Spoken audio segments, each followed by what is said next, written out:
Yesterday, I took delivery of my dream car, a 992 Porsche GT3 RS. I got one that I could afford, and that meant it had to be wrecked. Now this car specifically, with less than 3,000 miles on the odometer, smacked into a tree.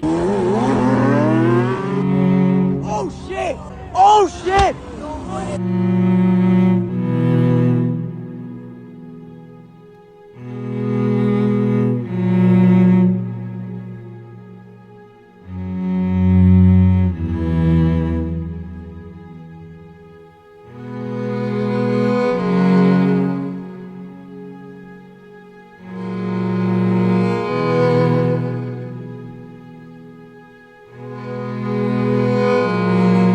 Now yesterday, when I started tearing into this thing, I was expecting to have to replace a few control arms, some airbags, things of that nature, a few select body pieces. But the deeper I dove, the more damage I found, and I found something that is pretty frustrating, pretty sad, and that is a cracked / broken frame rail. Now to replace the rail, it is no easy task whatsoever, and it's gonna be very, very expensive. So first thing today, we're gonna figure out if we can get that rail repaired, or if I do indeed need to tear this whole car apart, kind of like that, and replace the rail.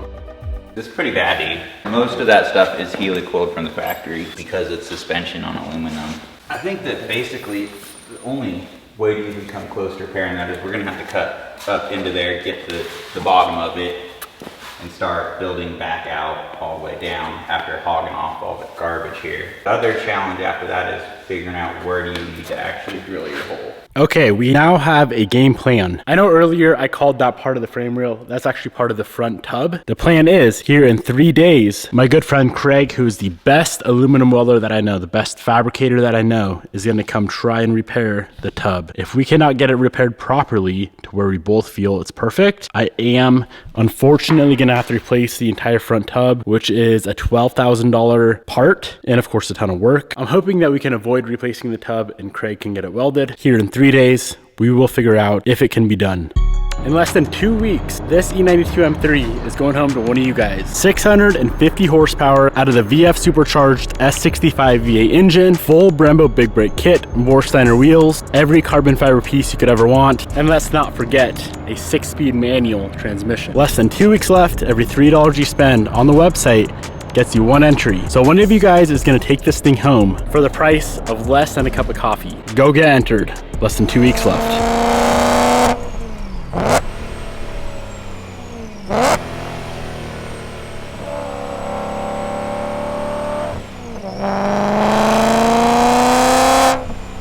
Let's try and fire up the GT3 RS. Now here's the deal with Porsches and how it's kind of, you know, it's a little bit annoying, a little bit frustrating. When it blows the airbags in the interior like this car did, it pops something called a pyrofuse, which is not a big deal. Now the big deal is, in order to get the pyrofuse out and replaced, that whole entire dash needs to come out. Thankfully, it needs to come out anyway because we need to get it repaired or replaced because it popped the airbag. But I really want to get this thing fired up, make sure everything else is good to go, which I'm confident it is. So we need to go ahead and pull out this interior, get the dash out, all to replace this right here, which is called, like I said, the pyrofuse. I got this on eBay for $12.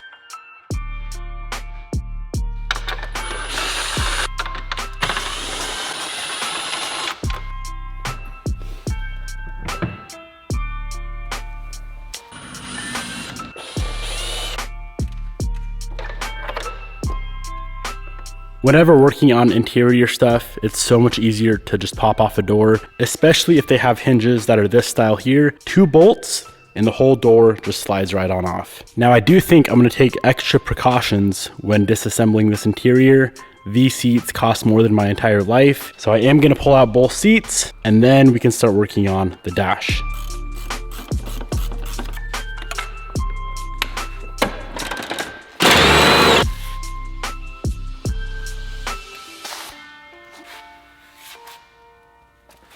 Both of the front seats are removed. I'm now gonna work on getting the steering wheel off and the center console out, and then we can work on getting the dash out.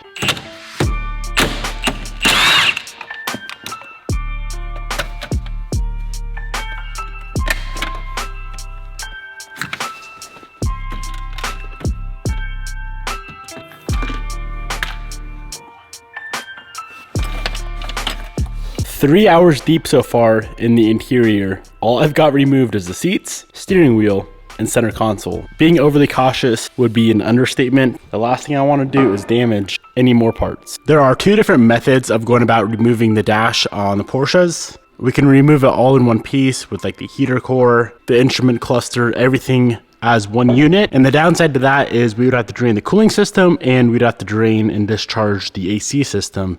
I'm wanting to avoid having to do that. So I'm gonna try and leave the heater core in the car and pull just the dash pad out. If I can get the dash pad out, then we should have access to that pyrofuse.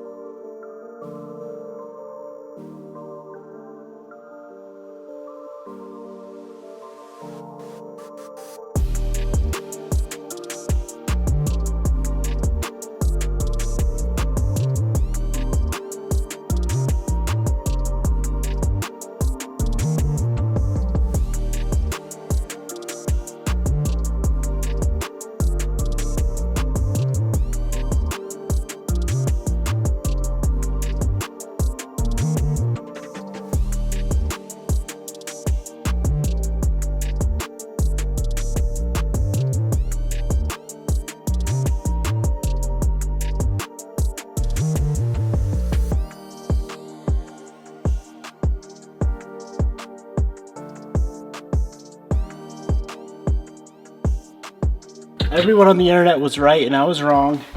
The only way to get to that pyrofuse is to literally pull not just the dash pad, but the entire dash, the bar, the heater core, all that has got to come out. Oh man, that was an intense amount of work to get to this right here. Right inside this box is going to be our pyrofuse, which kills all power to the entire car if that blows. All right, so I got the cover opened up. This guy right here is the culprit. That is the pyrofuse.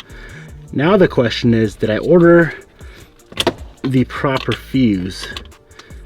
Porsche does not sell the fuse separately from the entire box that you're looking at here. So I winged it, bought one on eBay, and I'm hoping and praying that I bought the right one. Ta-da! Let's take a look side by side. I would say we bought the right one. I'm gonna go ahead and pop this back cover off right here, this blue cover, just to see what it looks like inside. This right here is what a blown pyrofuse is gonna look like. That should be connected to there. If we take our new unit and pop the back cover off, you'll see it is completely connected. This right here is the entire reason that my brand new Porsche would not even crank. No power to the entire car because of this located under the dash. So to get this car fired up, all we should need to do is install the new pyrofuse into the fuse panel, get the dash back in place, and I'm assuming we're gonna need to plug in some of the modules like the instrument cluster and a few other little things. And then the keyword being should, we should be able to get the first start on my brand new, to me, wrecked 992 GT3 RS. This is something I've been dying to do. I have no idea how this car sounds.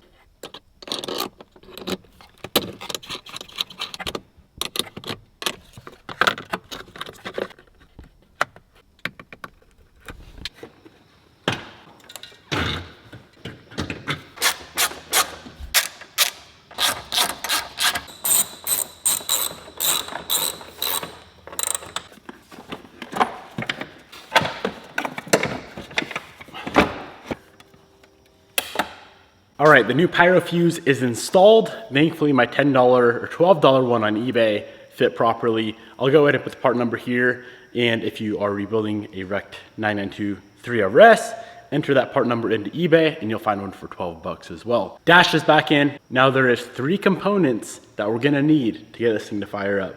First is the ignition itself. Second is the instrument cluster. And third is going to be the shift selector so that we can put the car back into park to get it fired up. Because as of right now, she's in neutral. And then fourth, I'm gonna need my wife here to share the excitement. Oh, we got noises. The cluster's in a very interesting way, but that'll work. All you need to do now is plug this into this.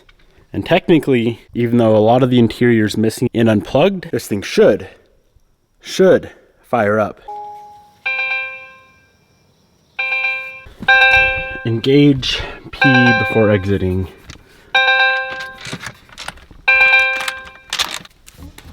Okay, so I got the instrument cluster in and the antenna, the transponder for the key, and the car still wouldn't give me anything. So I hung the door, plugged it in. That got us a little bit closer because I think it needed the door lock actuator inside the door. And now it's just stuck on this dash on the screen right here. The cool thing is this car has 800 miles less than what I thought it had. I thought it was around 3,000. It's actually at 2,200 miles. So now what we're doing is a full system scan, try and see if I can figure out why the car won't do anything whatsoever. Ready? Been ready. It's gonna start.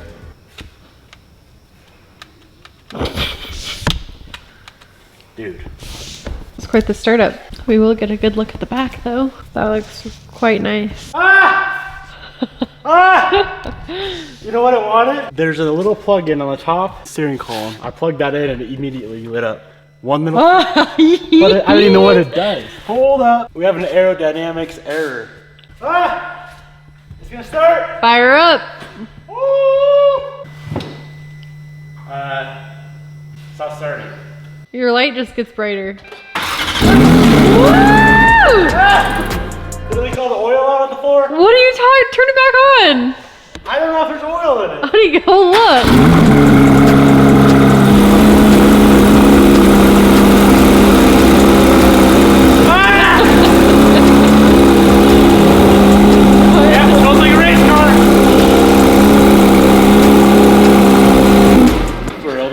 Check fluids, even though it didn't break anything. I needed that one dumb freaking plug. I don't even know what it is. You look like an animal crawling around on the floor. I might be. Buddy, she starts. Dude, it sounds wicked. Wicked cool. It needs exhaust. Grab me the Sawzall. How do I check oil on this car? I have no idea. I'm assuming it's like every other car that's new and it's just on the dash. Holy crap, dude. You're crapping yourself. I never thought I'd say this. What are you gonna say? Check oil level on 992 GT3 RS. People wonder how I figure out how to do things. I Google it. Shout out to Fine Gears. You in this video, vehicle general setting, It's on the dash, yeah. oil level, in order to check your oil. Any question? So it's gotta be probably warmed up to operating temp. I know there's oil in it, whatever. Honey, are you sure? Buddy, there's not a single line that broke.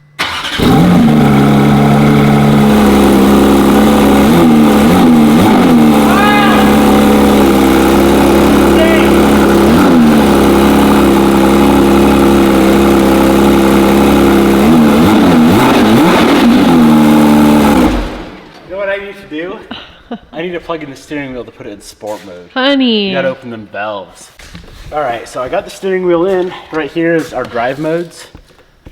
And I really just want to put it in sport mode. So I can hear the pipes.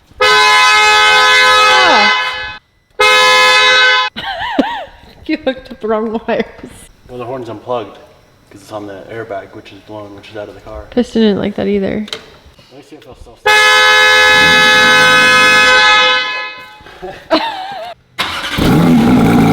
Oh, yeah. Okay, well, that's a good goal. And we achieved the goal. We did achieve the goal. Good job. Yep. Even though it took a couple hours to get all the right modules and sensors and everything plugged in that the car needed to see for it to allow us to start it, we finally did it. First start is out of the way on the new 992 GT3 RS. It sounds a little bit too quiet for my liking, but I think in sport mode it'd be louder. But I most definitely am going to be doing a full exhaust system on the car whenever we get around to that. I think we have a few bigger issues to tackle first.